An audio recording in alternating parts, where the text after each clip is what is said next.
Olá, pessoal. Sejam bem-vindos à série Quem está nos bastidores? Deus ou diabo? Mais uma vez eu agradeço a participação e o compartilhamento de todos vocês. Estamos hoje no 4º episódio e se você está vendo este episódio pela primeira vez, eu te convido a ver os outros, as outras 3 palavras. O link está aí na descrição. É muito importante também você deixar o seu comentário e a sua curtida. Hoje eu quero falar sobre o tema Tudo está no controle de Deus. Desde a eternidade, já estava programada a morte de Jesus na cruz. Satanás, porém, considerava-se o autor daquela façanha. Isso fica claro no Evangelho de Lucas 22, onde está escrito: Ora, Satanás entrou em Judas, chamado Iscariotes, que era um dos 12. Este foi entender-se com os principais sacerdotes e os capitães sobre como lhe entregaria Jesus. Então eles se alegraram e combinaram em lhe dar dinheiro. E no Evangelho de João, antes de sua prisão, Jesus disse aos discípulos: Já não falarei muito convosco, porque aí vem o príncipe do mundo. Levantai-vos e vamo-nos daqui. João capítulo 14. Logo após as suas palavras de despedida, no jardim chamado Getsêmani, Jesus foi preso e levado às autoridades. Foi julgado e condenado à morte. Sabemos pelas Escrituras que Satanás não matou a Jesus. Conforme João 10, verso 15 até o 18, Jesus voluntariamente se doou por nós. Ele disse: Eu dou a minha vida pelas ovelhas. Eu dou a minha vida para depois reassumi-la de volta. Ninguém a tira de mim, pelo contrário, eu espontaneamente a dou. Tenho autoridade para entregar e também para reavê-la. Este mandato eu recebi do meu Pai. Pronto. Satanás, ele empurrou Jesus para a morte, pois não tinha entendimento do que Deus estava planejando. A cruz, os sofrimentos indescritíveis de Jesus, a sua morte, etc., foram os meios legais que Deus usou para resgatar toda a humanidade. Na cruz, Jesus cancelou toda a dívida que o homem tinha para com Deus. Na cruz, a vida de Deus, a vida líquida de Deus, que procede do sangue, anulou para sempre o poder da morte. A cruz deu início a um novo caminho de volta para Deus. Isso é incrível e maravilhoso. Na cruz, Jesus revogou o direito do diabo sobre o homem. Na cruz, então, nós fomos perdoados, justificados, redimidos e santificados. Uma obra completa. Aquilo que parecia ser uma arma poderosa de Satanás para anular o plano salvífico de Deus, transformou-se na sua ruína eterna. Paulo escreve assim: A vós outros que estáveis mortos pelas vossas transgressões e pela incircuncisão da vossa carne, ele vos deu vida, juntamente com ele, perdoando todos os vossos delitos, tendo cancelado o escrito de dívida que era contra nós e que constava de ordenanças, o qual nos era prejudicial. Removeu inteiramente, encravando na cruz. Colossenses capítulo 2, veja lá. Em outras palavras, a morte de Jesus na cruz foi o alto preço pago pelo resgate do ser humano, e a ressurreição de Jesus deu ao homem o direito à vida eterna. Um plano incrível e maravilhoso. Que maravilha! Fomos livres de todo o pecado. Do pecado que praticamos e do pecado herdado também.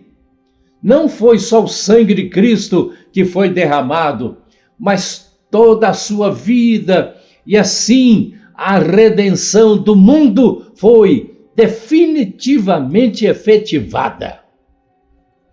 O juiz supremo do universo nos declara hoje redimidos. Os acontecimentos da cruz surpreenderam a Satanás, pois até então o pecado não castigado lhe dava direito sobre nós. Satanás nunca entendeu a escritura do profeta Isaías, que diz: pelas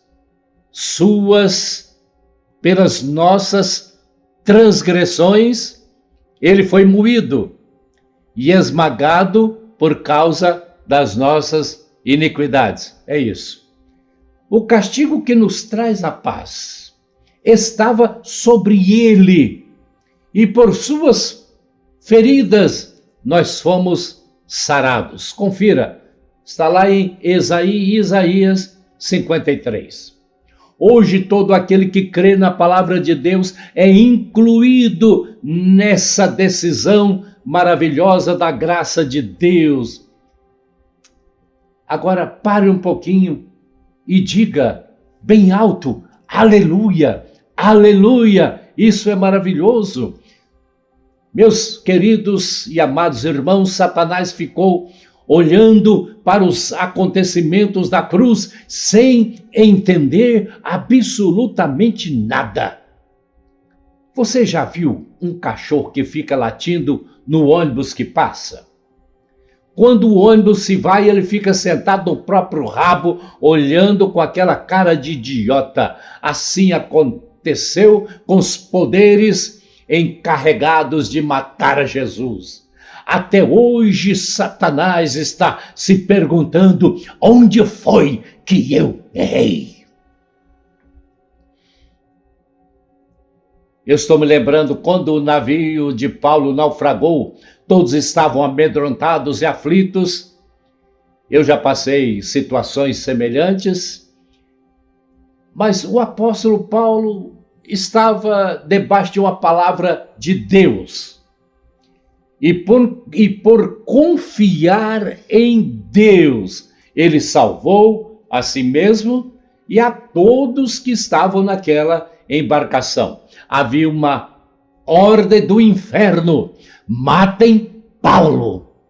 Mas um homem de Deus, no cumprimento do seu chamado, é indestrutível. Satanás já deveria saber disso, pois tentou matar Moisés, tentou matar José do Egito, Josué, Neemias, Davi, Jesus e tantos outros. Eu acho que Satanás sofre de uma doença crônica chamada amnésia, ou então acostumou-se com a ideia de ser um eterno perdedor.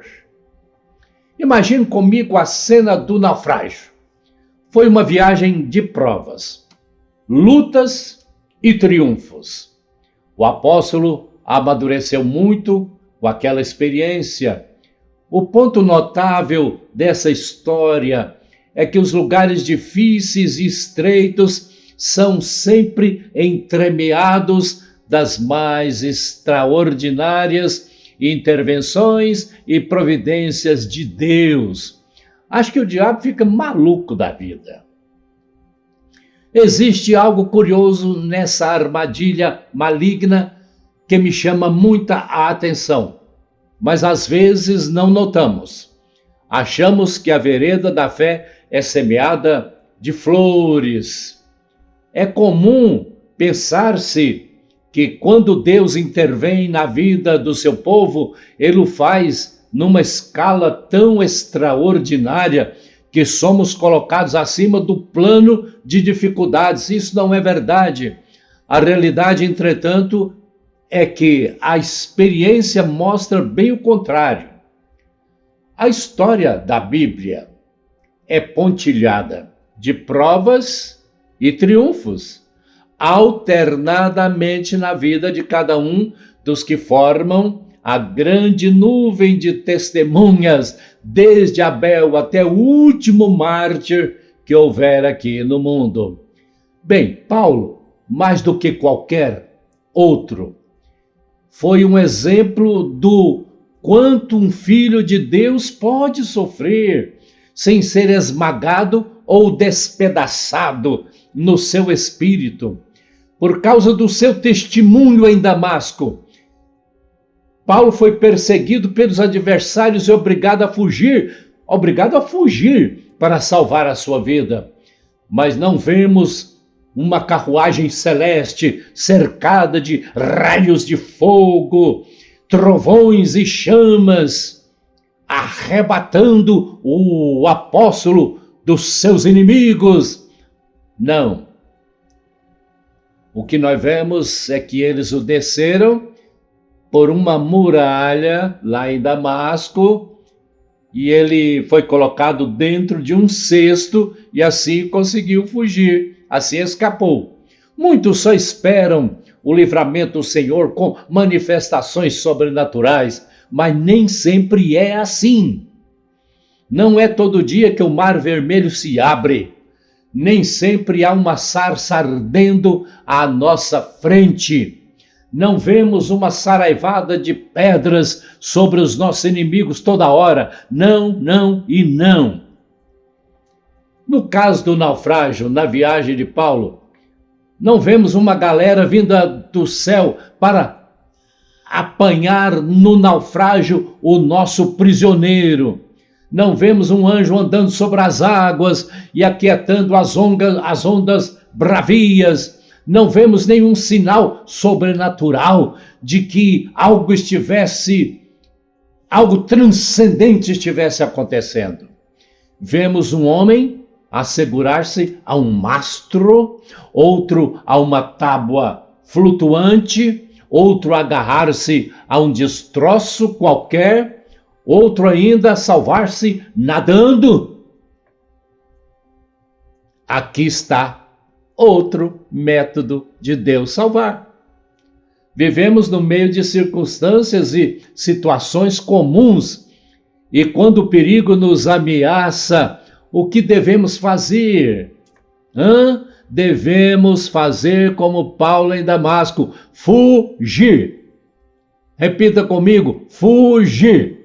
Deus muitas vezes está no ponto cego, nós não podemos vê-lo, mas Ele está ali, controlando tudo, tudo está nas mãos de Deus. Nada, meus queridos, é coincidência, tudo é providência. Antes do navio afundar-se, todos se lançaram no mar e muito perto dali estava uma ilha que se chamava Malta.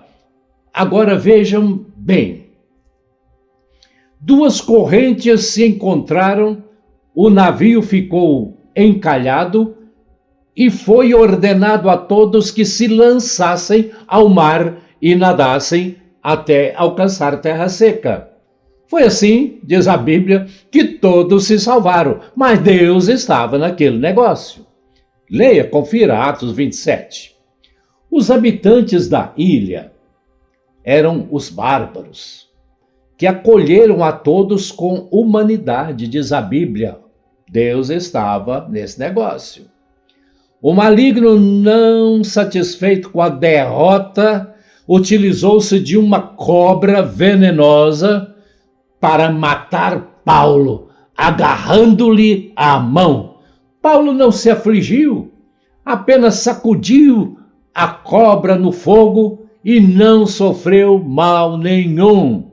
É muito bom confiar em Deus e ter convicção de que estamos nas mãos de Deus. Todos ali ficaram admirados, principalmente o diabo. Públio, o homem principal da ilha, acolheu a todos por 3 dias. Seu pai estava doente, acamado, sofrendo de febre e desinteria. Paulo impôs sobre ele as mãos e o curou. Outros doentes da ilha vieram e foram todos, a Bíblia diz que foram todos curados. O resultado, todos se converteram ao Deus vivo e creram em Jesus. Então Deus sempre sabe o que está fazendo. Deus usa circunstâncias incríveis para cumprir o seu propósito. Nada, absolutamente nada, poderá frustrar os desígnios de Deus. Satanás promove o terror, articula situações de morte, lança setas venenosas, mas Deus se levanta forte e poderoso, dizendo a cada um de nós: prossiga, você não pode me ver, mas eu estou sempre por perto. Aleluia. Este é o nosso Deus. Estamos nas mãos dele. Ele jamais nos abandona. Passamos por adversidades, sim, mas tudo serve de treinamento. Depois de tudo, ficamos mais fortes, revigorados na fé e com um forte desejo de prosseguir. Agarre-se hoje em Deus, e glorifique o seu santo e bendito nome. E que a glória dele, e a bênção dele, e o poder dele estejam sobre você e a sua família, em nome de Jesus. Amém e amém. Estarei de volta na próxima semana com mais um tema desta série.